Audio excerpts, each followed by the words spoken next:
This will find exactly who it needs to find, exactly when they need to see it. I am here to give you some insight on how to overcome and how to deal with heartbreak and emotional fatigue. In the days where you feel like your emotions, the pain, the trauma that you've experienced, it's just overtaking your life, right? Like, say you're in the sea and your pain levels are usually here, but today it just feels like it's overtaking you. It's all you can think about. It's all um it's all encompassing. Like, you just, those moments where you just feel this deep, deep ache within the core of your being. You know, the center of your chest is just aching. And there's a lot of mental anguish where your mind is just wondering why you had to go through those things. Your mind is literally reliving the wounds, because whether they're fresh or not, if they haven't been healed, and you haven't even, maybe you haven't even accepted what has happened, and that's okay. Those are videos for another day. But if, and to be honest, even if you've accepted it, even if you've healed, because healing is a process, sometimes the past can overtake you if you haven't let it go. But I'm here to help you through this difficult moment. There's nothing wrong with you. You didn't do anything. Just minor distractions that don't matter. That doesn't, and that was for me. But little things that doesn't matter. Reset. Somebody really doesn't want me to get this video out, and it's so important that I do. There are energies that really don't want me to get this video out. It's so important for us as a collective to know how to deal with our heartbreak and pain. And I just want you to know that it's not going to last forever. I want you to know that the pain that you're experiencing today is not the pain of tomorrow. So when you are experiencing this type of deep pain, this deep anguish, it is very important for you to not think about the future. If you can, stay away from thinking about the past, but sometimes you just can't help it. And sometimes you need to dive deep, right? You need to go to the pits of hell in order to climb back up.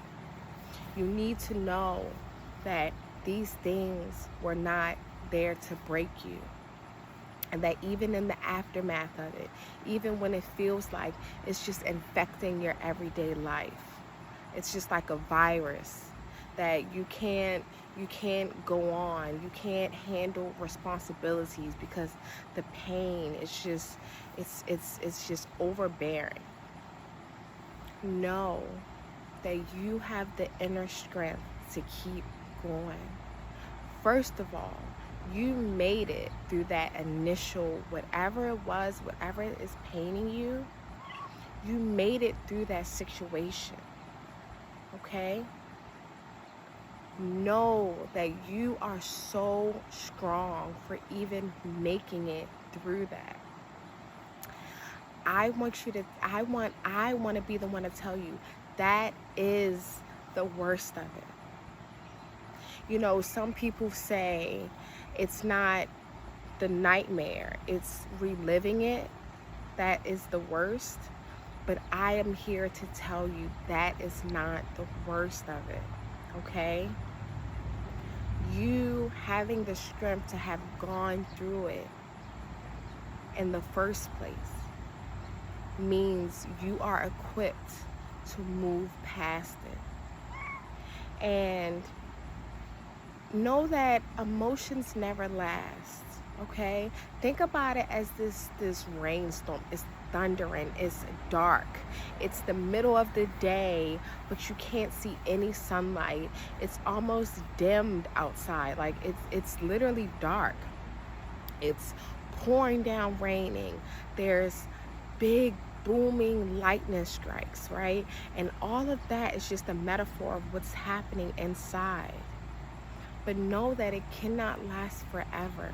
No matter how long it's lasting, it cannot last, and it will not last forever.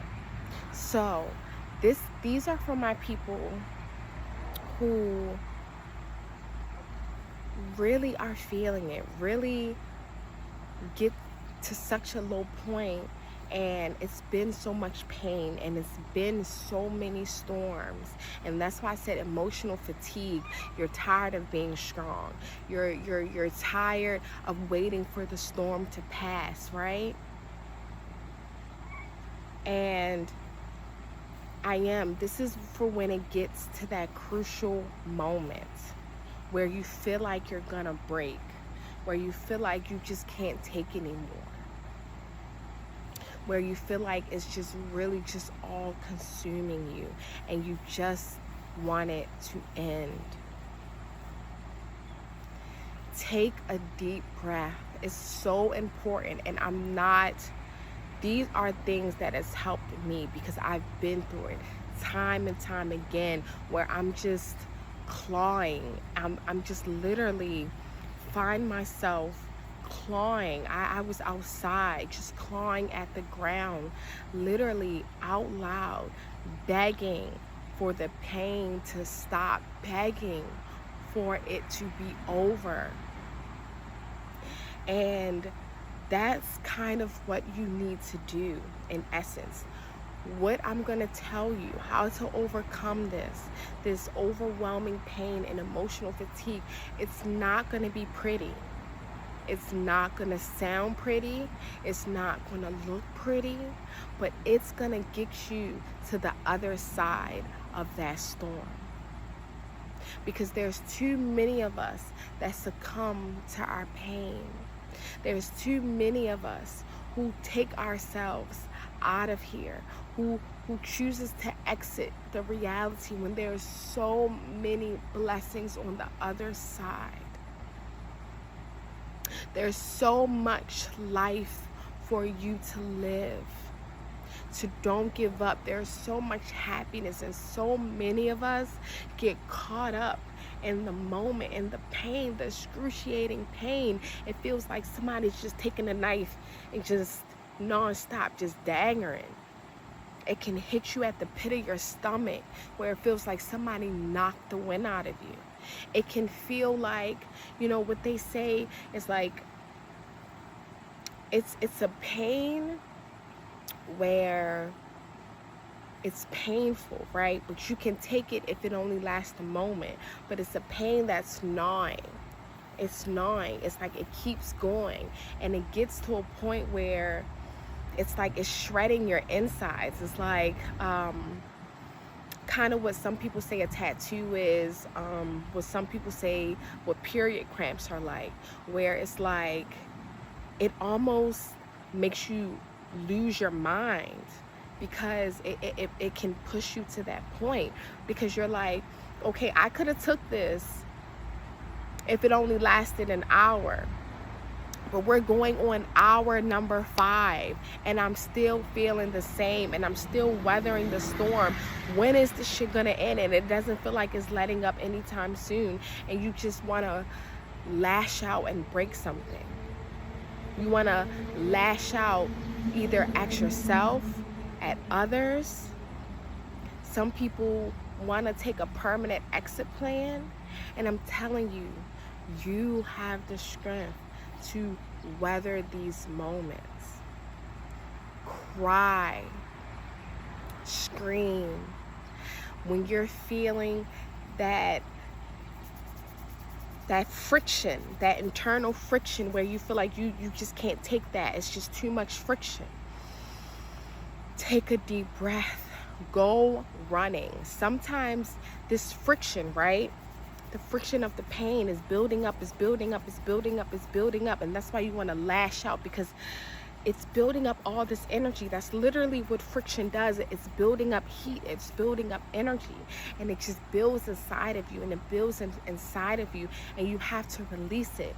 Go running. Even if it looks crazy. Even if it feels like you're running away from the pain, run. Because what you're actually doing is, the pain is with you. You can't run away from it. But what you're doing is you're releasing that energy. You're helping your body to release that pain that is bubbling up. As you release it, by the time you're done, it starts to come down. And by the time you're sweating and you're out of breath,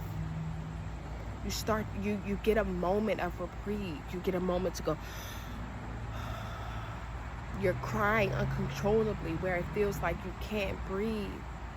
But eventually, before you pass out, you will never pass out. Before you pass out, or before you feel like, your body just can't go on anymore, there'll be a moment, there'll be a pause. You ever cry so deep and so hard that you go, and that's the moment of reprieve where you breathe in new life. You're breathing in new life to replace the pain that you are experiencing. And then, just as it has raised up like this big tsunami that has just completely overtaken you where you don't think you can survive, the levels will die down again. And when those levels die down again, comfort yourself. This is not the time for discipline. This is not the time to be hard on yourself. This is not the time to beat yourself up and say, why? Because that's what you can do sometimes. And that can create another self-destructive loop. Because then the next time you feel it, because what I used to tell myself afterwards, I used to be like, dang, why was I even, because you'll forget. It's like giving pain during birth. It's like, it's so painful, but when you push out the baby, there's hormones released to help you forget the pain of what you just went through, which is why women continue to have babies, epidural or not, especially the not. It's the same thing when you're going through these great big emotional inner turmoil. When you get through that storm and you see that daylight, or when the rain starts to calm down and you know that it's the storm, the toughest of it is over, there's this relief that washes over you that can make you forget the intensity of what you just went through. So then once you forget the intensity, you can start to question, wow, I was just looking crazy. I was just banging on the floor. I was just running, screaming, looking crazy. I wonder who's seen me. I wonder who this, I wonder who that. You start to operate from a place of shame. You start to operate from a place of self-judgment. But while you're in it, you're completely you're like, look, I need to just do what I gotta do, because if I don't, I'm gonna break something. I'm gonna break somebody. I'm gonna break myself. And I cannot let that happen. I will not let that happen. So I'm gonna do what I gotta do. So this is why I'm telling you, because the next time you go through it, you'll just start to beat yourself up. You'll start to feel like, girl, or you'll be less likely to do the things that you need to do, because on top of battling this emotional and needing to let it out, now you're self-conscious about how you let it out. Now you're telling yourself, oh, it's not a big deal. Now you're suppressing it even more. You're creating more friction. On top of the friction, you're creating pressure on top of the friction. And that's a bomb. And that's when things really go bad. That's when you actually explode. That's when you literally implode. And the energy has nowhere to go but out. You start breaking things. You start harming yourself. You harm others.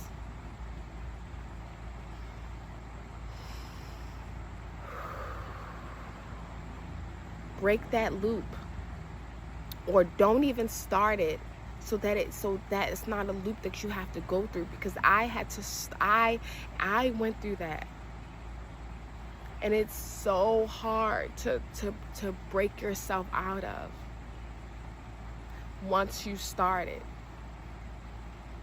But how you break yourself out of, if you find that this has resonated with you, how I broke myself out of even that loop is, you start to think back afterwards. When you're sitting there and you're judging yourself, you think, okay, you think back to how that friction felt. You make yourself remember, because it's all there. Like, you can't actually forget. It's just, if you really think back, you just have to take a moment of deep self-reflection. And sometimes you have to play it over, play your day over slowly, or play those moments slowly. And don't worry, you won't go back into it, because the storm is gone. You've released what you need to release. You've gotten over the hump. But you can reflect over that storm deeply. And you'll start to remember, oh my gosh, I was panicking. I felt so much panic. Oh my goodness, I was in so much pain. Oh my gosh, my heart hurt so much. Oh my goodness, just the thoughts just kept running through my head. That situation that hurt me so deeply just kept looping. It kept looping. I didn't know how to stop it looping. So that's why I did what I did, because it stopped the loop. I broke free from the loop. I released the energy. I released the pain. And then there's a moment, and all of that, that's the moment of self-empathy. There's a moment of self-acceptance. There's a moment where you can tell yourself, where you're nurturing yourself. You're giving yourself love to be like, that's okay, baby, I understand. You're mothering yourself. You're parenting yourself on such a deep, deep level. You're giving yourself the love that maybe you were robbed of, or maybe you didn't experience. Something that maybe someone else can never give to you, even a parent. And the physical form can't even give it to you. But even if they do give it to you, it's nothing like you giving it to yourself. And so when you start to go through these storms again, you'll find, if you can have some self-empathy, some self-acceptance, if you can understand why you're even feeling that way, then when the storms happen again, because sometimes it takes several storms to release, like they say like when it gets really hot, water evaporates into the air. Sometimes it takes several days of raining to relieve all of the pressure and all of the moisture that has accumulated. It takes several days for the tsunami, for the water, for the sea levels inside of you to come down. And as you keep going, you'll be able to with each passing storm, you'll start to, it's okay, Faith. It's okay. I know it's hard, but it's okay. We're going to get through it. And it'll become easier and easier and easier.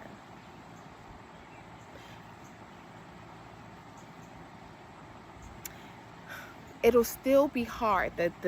Let me make this disclaimer. What you're feeling can still be just as intense as what you were feeling before. But it's kind of like you're not numb to the pain, but you're used to it. You're able to function with it better. Instead of having something that's like getting your first tattoo maybe, or getting your first piercing, or injuring yourself for the first time, right?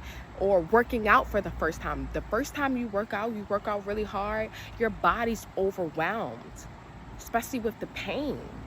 Your body's like, but the second time it becomes easier. The third time it becomes easier. And even if you start a new muscle group and the pain is still, you're still able, you expect it. You're not like, oh my gosh, what is this? And this, my lovelies, I love you guys so much because I was you. Sometimes I still am you. I understand. And these are the things that I've had to do. And let's go back to the comfort. When the storm is over, watch your favorite movie. It doesn't matter how many times you watched it. Watch your favorite show. It doesn't matter how many times you watched it.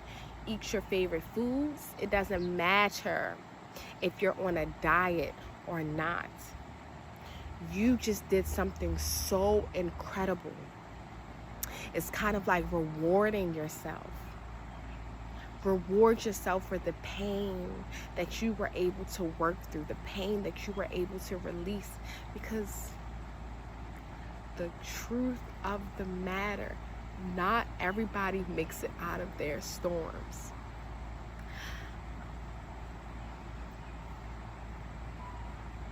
Oh my gosh, what was that? I don't know if y'all heard that. But 2 times, I almost didn't make it out of my storm. And there have been many, many times where, you know, I've had to do these things. I've had to go running. I've had to just lay in the grass. I'm sure if anybody has ever seen me living, especially when I was living at the townhouses around Dutch Village, anybody has ever seen me during my storm, they probably thought I was a crazy person, crying face down, laying in the grass, holding the grass. Sometimes I would go against, I remember I was pregnant, I was at some apartments, you know, and the pain would come and overtake me. And sometimes those are spiritual attacks, but sometimes even those are storms that sometimes we have to weather. We can't choose when, where, how spiritual attacks happen, but you just have to weather that. And this is how you weather those as well. I was pregnant, I had sat against a tree and I was turning to the tree holding it, belly big as an eye. I was 8 months pregnant, going through it. There's been times where I have kind of broke, and I had to be, and I was around people who weren't supportive, and I was taken to, you know, I wasn't held. I was there, you know, they let me calm down, and some of it, see, this is a whole nother, you know, but it was still a storm, you know, but I was unprepared for it. So I used to self-medicate my storms. My mother had introduced it to me, you know, she had suggested that I start self-medicating my storms, my panic attacks, my anxiety attacks, when things would just get too much for me. And she used to give me Xanaxes, and so, you know, it became a thing where I would use it to escape. Even when I wasn't, or even when the storm wasn't all the way up here, I would take it when it was right here because I didn't want it to get up there. And one time, you know, I had took too much, or I was taking too much, and I would look visibly high, and I don't think she wanted people to know. And so she just, that she was the one that was given to me. It was our little secret.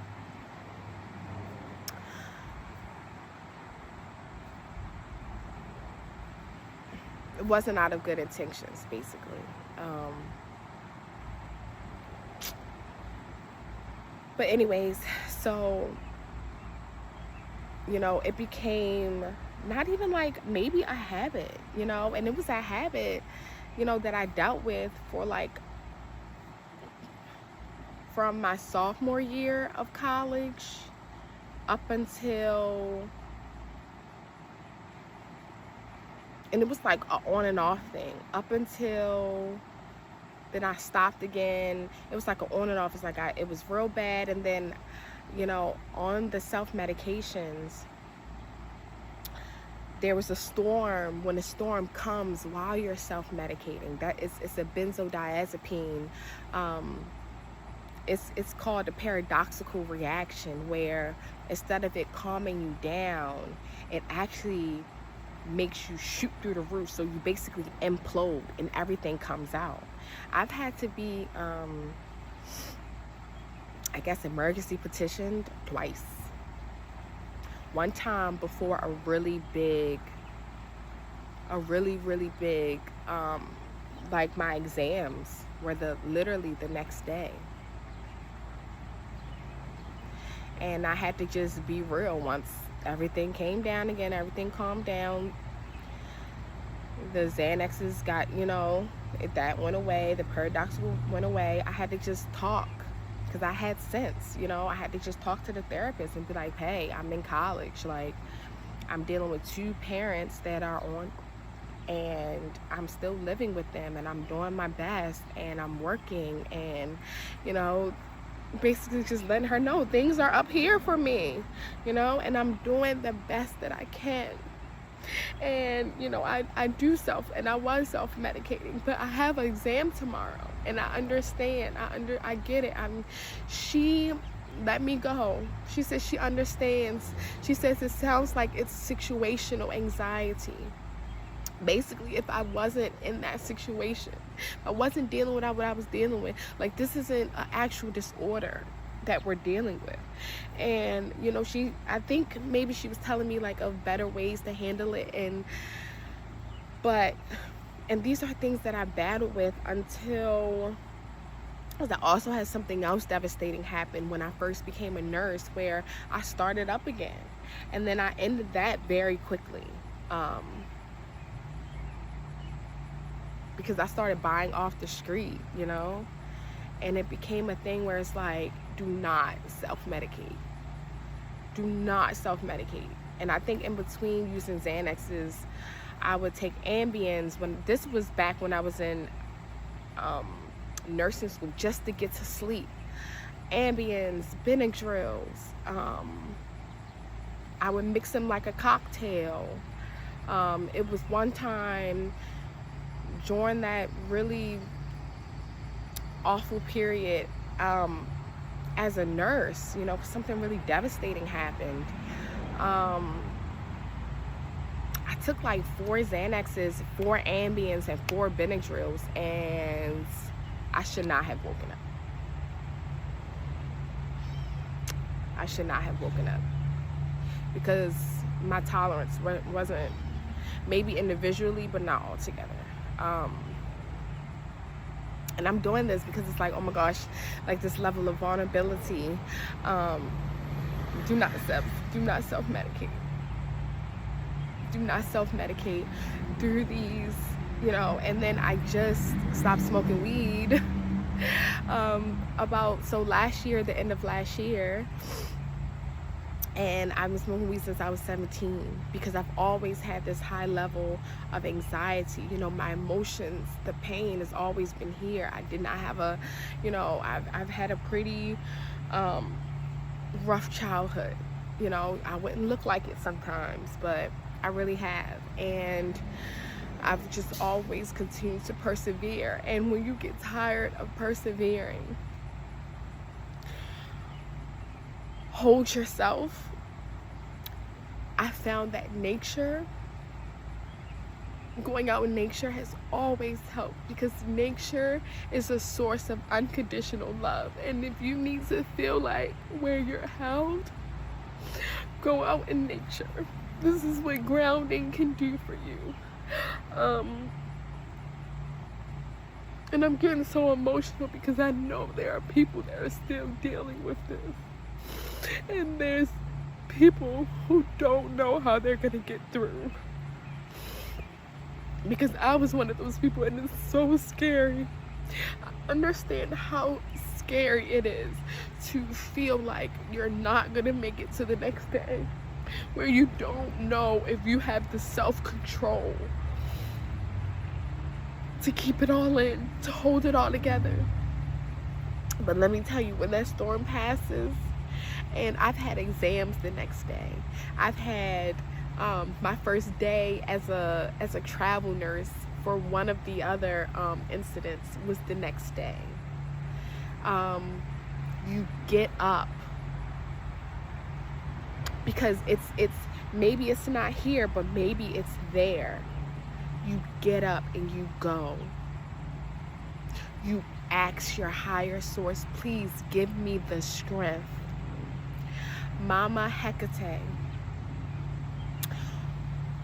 was that motherly, she gave me energy. My grandmother passed away, she gave me energy. The angels gave me energy to keep going, but definitely Mama Hecate, she was there to help pick me up. And maybe you don't believe, maybe you have trouble believing, but on your worst days where you didn't know how you were gonna keep going, that's when you were held. And you got through, and you didn't know how you were gonna make it through.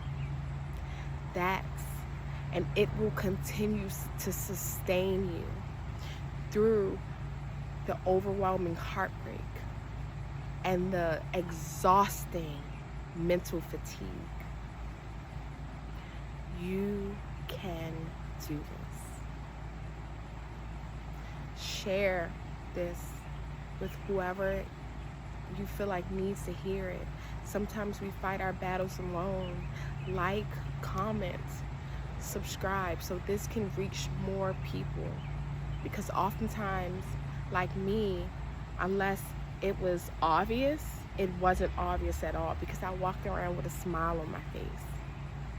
The strong friend, the strong family member, the quiet family member, the one who's goofy and laughing. They often fight the hardest battles by themselves. The ones who don't take it out on other people. It doesn't mean that there's nothing going on with them. It just means that most often than not, they're taking it out on themselves, and they need some support. And I'm hoping that this video gives you the support to let you know that you are not alone, give you ways to get through it.